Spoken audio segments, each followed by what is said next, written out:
ladies and gentlemen, welcome to PlanetSide 2 Beta on the PS4. This game has been about for a while on the PC. It's large-scale, class-based, team battle objective PvP.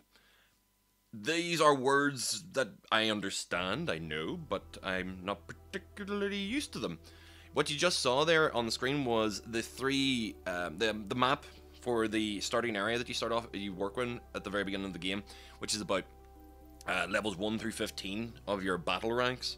So yeah, that's the things you're going to actually notice. This is RPG-esque first-person shooter PvP, so not quite the Destiny experience of RNG weapon drops and that kind of thing, but more like, I suppose, MAG and Call of Duty multiplayer.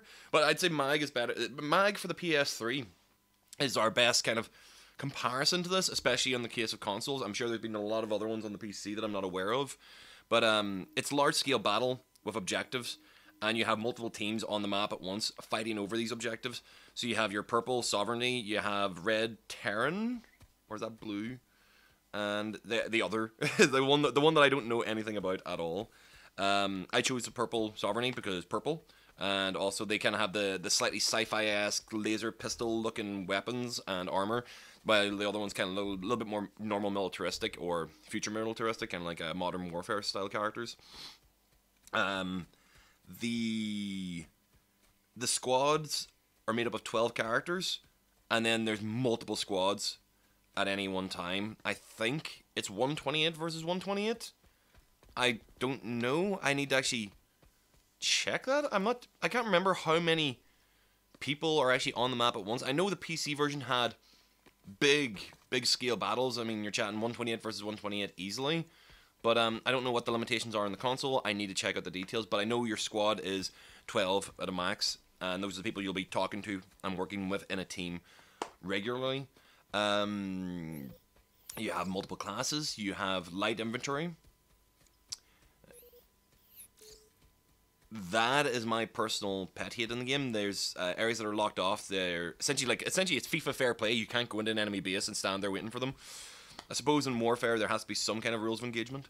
The multiple classes in the game. There's light inventory. There is combat medic, engineer, heavy weapons, leave the restricted infiltrator, area which is your spy, and a class that I haven't unlocked yet myself is the max, or the heavy weapons guy.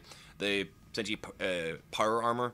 It's like having a vehicle encased around you and multiple chain guns and just stomping around, murdering everything. You can still be killed, obviously. Rocket to the face hurts just as all the same. And you probably have the durability of a vehicle, which is like 2 or 3 rockets to the face, but you just don't have the movement speed to go along with it. So I imagine it's like one of the things that you get into a close quarters section and you're defending an area, you're about the same as actually having 2 or 3 guys who can just pummel the crap out of things. There's a lot of utilities and extra bits and pieces. Like, I mean, the engineer has turrets as well as having their own equipable and modifiable weapons.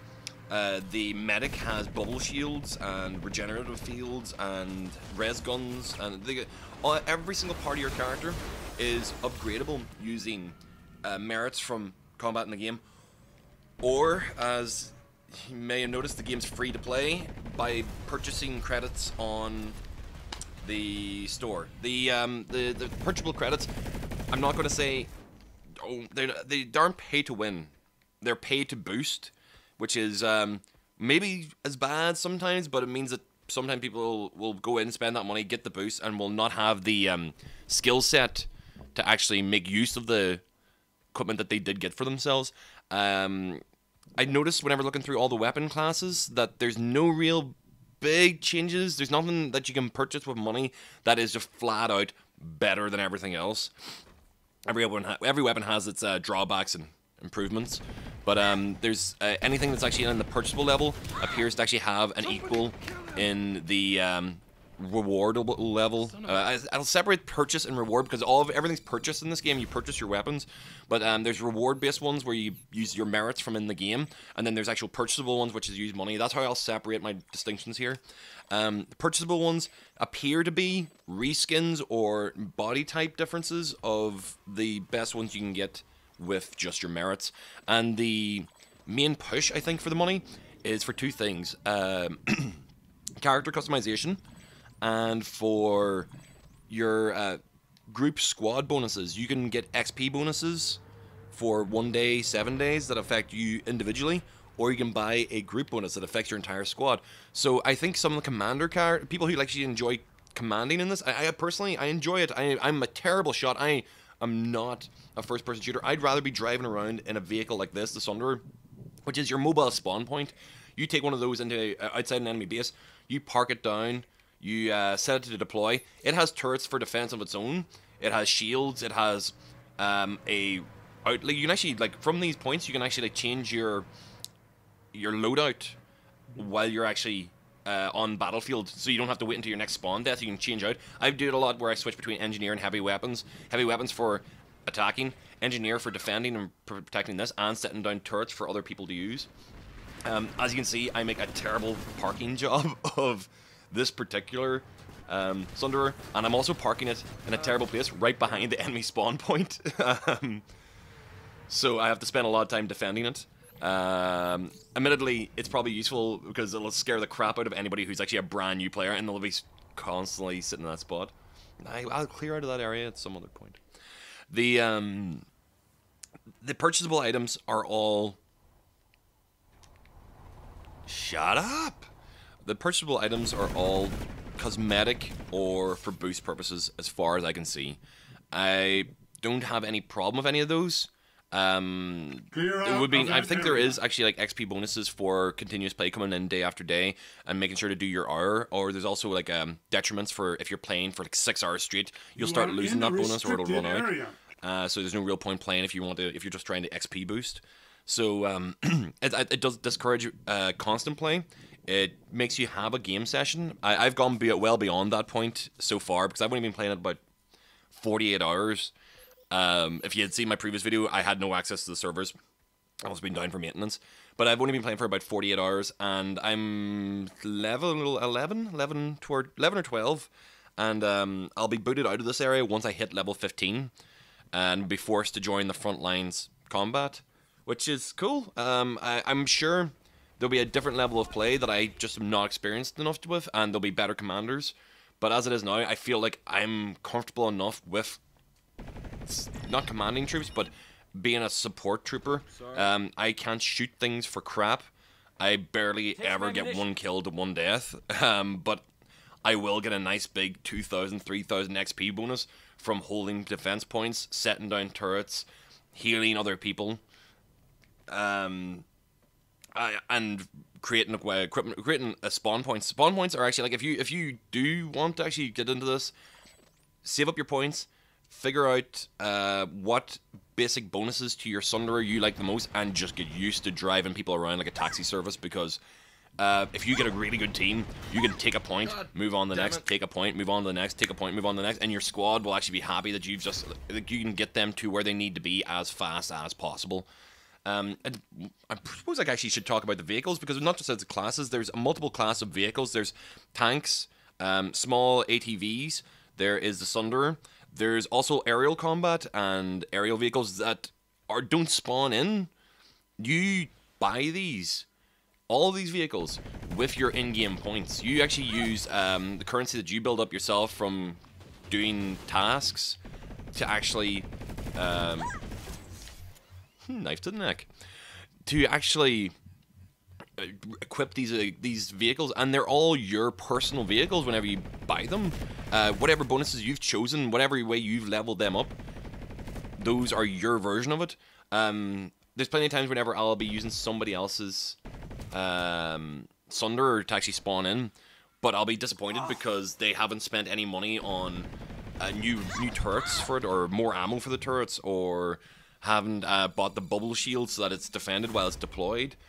So, you know, if you get that concerned about the way you spawn in and where you can spawn in and what your defensible point is, you'll really kind of get some depth into this game that a lot of people who are just there to spawn in and kill will not have. Yes, I was right. I did spawn in. Do you want to talk or shall I? Okay. It's just weird actually having to talk over the top of myself. Yeah, that Sunderer was getting its ass beat, so I had to just pull it out to see if it... So you can see in the top right corner, that's actually the health bar for the Sunderer. Whenever you do own a Sunderer, or you actually spawn out of one, you will get a visual warning on screen to tell you whether or not your Sunderer is actually under attack, or, well, I keep calling it Sunderer, but they actually say ASMV or ASCU or whatever it is, the scout spawning point. But, yeah, the vehicles... Oh, man, I was so close to dying whenever I was driving this. The vehicles have their own uniqueness to them. Your character class has its own uniqueness because you'll load out the way you want to load out. This is mag. This is mag for the PS4. This is the game. Like, I mean, I'm sure games like Warframe have a lot of the mechanics of this, but they don't have the combat skill. I suppose is the best way to describe it. It doesn't have, like, you won't be like sitting in your base chilling out. I was actually, here's an example. I'll grab a piece of footage of it and show you, but I was chilling out, playing away, took a wee break to actually have a cigarette. Immediately my base was under attack. The reactor core was damaged. I had to run around and start defending the place. There will be sneak attacks. There will be people who just, like, they've gone with a group of mates and just went, I'm going to go down behind my enemy lines and start fighting my way back, pushing away from the enemies that are actually attacking me on another side. You've got this constant balance because you've got 3 teams that points will be taken where the other person's, like, paying attention to you, so they'll always be watching their backside. There's defensible points. There's reasons to sit and block and defend a location because there's actually a level of control that can be lost by actually letting your places actually be taken over. So in this example here, I'm sitting in our home base just trying to chill out. I think there was actually a attack and a defend kind of like thing done. I was taking a break to have a cigarette afterwards, and just out of nowhere, the reactor was down, and our shields were down, and people could just start flooding in, and like panic stations hitting at that point, because as you can see, like that center point is our spawn point. As long as that spawn core stays alive, we can keep bringing back. If it goes down, we lose the area. So we fought back and held them at bay until we got them to the edge of our base, and then we still had to keep on fighting because they had a Sunderer sitting there spawning in, so they could just keep coming up as a stream of people. The main issue at that point is that if you don't have the coordination of your squad, you're not going to actually like very effectively push them back. It's more of like throw bodies at it until enough people die that somebody decides that it's not worth their while to keep on fighting. The Sunderers themselves actually have a time limit, so if you can hold them off for 20 minutes, the Sunderer will actually disappear itself. A well-organized team will actually either move their Sunderer or get a fresh one coming in at an early enough time so that the last one is just running out as another one arrives. That's well-coordinated teams. As you can see here, that is actually the generator repaired, so we are safer now. At least we know that the core is safe, and then we can actually like start pushing people back and dying very, very quickly. So as you can tell, like, I am an awful, awful shot. And look, I'm not shooting people in the face that are actually on my side. Yeah, there's... I think I'm just going to let you watch through this defense section. It's about 10 minutes of gameplay footage. I'll leave this commentary aside, and you'll get to listen to my swearing, effing, blinding, and commanding for help as much as humanly possible. Just like that.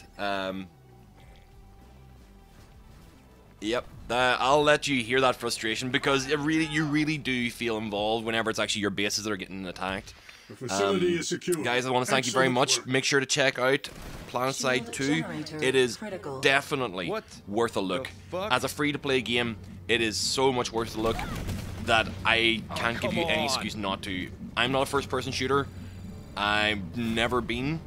But if you're ever enjoyed Mag on the PS3, give it a try. You'll love this.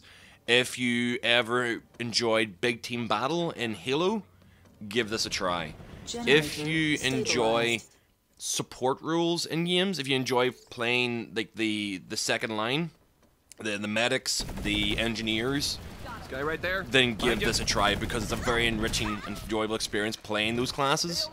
And if you are a really good shooter, person who like hammers every headshot home, really likes to be a sneaky son of a bitch, can take out entire troops on your own, send me a friend invite and add me to your squad, because I will keep you alive and I will keep you spawning to kill as many people as you want to kill. Just don't do it in real life, do it here in this game. So yeah, I want to say so much, guys. What the hell? Yeah. I think there was actually a little bit of an audio glitch there. That's coming from the actual gameplay as well. Just want to say, guys, thank you so much for actually watching the video. Check us out more on the channel here on PasticheofSkin. Make sure to watch the rest of the videos. There's another intro video that shows you the opening of PlanetSide 2. There's no real opening. There's no intro to it. I think there might actually end up being one if they take it out of beta. But the actual character creation, going through selecting your classes and the little bit of information you get from that, it's all available in another video. So go check that out and you'll see how you start off in the game, and you'll get my confusion and misunderstanding, and probably within the first 15 minutes me complaining that I have no idea how to throw grenades. All that remains, ladies and gentlemen, is to actually just say thank you so much for watching the video. Thank you very much for checking out PlanetSide 2, and see you on the battlefield. There's a turret sitting there if you want to. Bye.